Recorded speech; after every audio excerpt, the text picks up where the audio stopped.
Let's go live to Zeina Khodr, who's in Jindires, one of the hardest hit areas in Syria. So, Zeina, more aid is going through opposition-controlled areas in Syria with 2 more crossings opening. Tell us about how it's all going to work.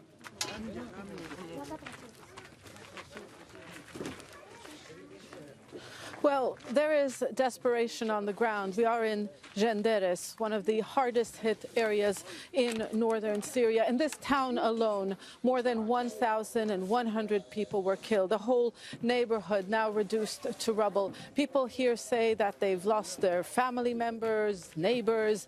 In this house alone, if you remember that newborn child who was rescued, still attached by the umbilical cord, she's now in hospital and she lost her whole family. So you have many stories like this here, but unlike in southern Turkiye, here in Syria, you don't see the international rescue teams. You don't see an international aid effort to help the people on the ground. News of the opening of the 2 border crossings undoubtedly will help the situation on the ground. So far, aid has been trickling in from the Bab al-Hawa crossing. Now the Syrian government says it's going to allow aid to enter from 2 other crossings from Turkiye. And the international, the community, the United Nations are hoping that their initial response, which really has been criticized as inadequate, will step up. But people here are angry because they're saying, why does the United Nations or the world have to wait for an approval from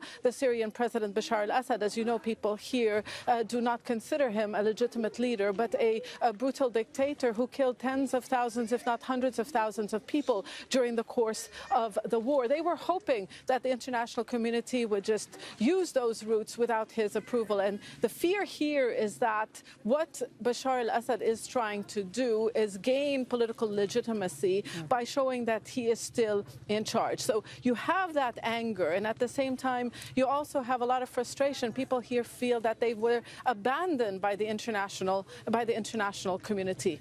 Zeina, tell us more about what you've seen, what you've witnessed since arriving inside Syria.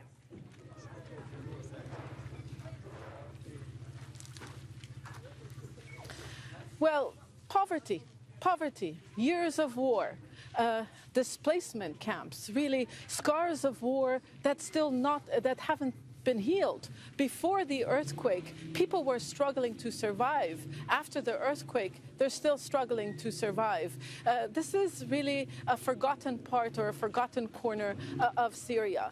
People find it difficult to work, to make ends meet. And at the same time, if you look behind me, there's no rescue and search operations ended on day 5. Rescuers had no other choice. They said that we lost countless of lives because we kept on appealing for heavy machinery that never came. Yet across the border in southern Turkiye, up to today, day 9, missing survivors are still being found alive and being pulled from the ruins. Indeed. So people here feel frustrated, but it's not new.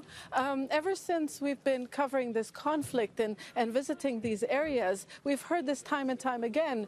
Those in the opposition feel that the world really never stood by their side, and their greatest fear today is that they believe the Syrian president is capitalizing on this earthquake, engaging with the United Nations, which actually operates in government-controlled areas. And here you don't see any international aid workers on the ground. I was going to ask you. A lot of frustration. Yeah, I was going to ask you, Zeina, about the situation in those government-controlled areas, about the broader rescue efforts across Syria.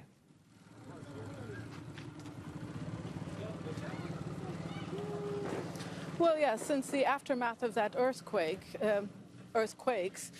a number of areas in Syria were affected, among them Aleppo, Lattakia, Hama, areas under the control of the government. Many people lost their lives too, and there were hundreds of collapsed buildings as well in those areas. But immediately in the aftermath of the earthquake, we saw planes landing at Damascus airport, Aleppo airport, from a number of countries, even though the Syrian government was blaming what they're calling Western sanctions for preventing preventing aid from landing, but aid was landing. And we have to remember the United Nations, it's different agencies, the UNHCR, UNICEF, WHO, they all have offices in government-controlled areas, including the International Committee of the Red Cross. So immediately what we saw were pictures emerging from government areas where people were giving handouts, food, shelter, and that we did not see in the northwest corner of Syria.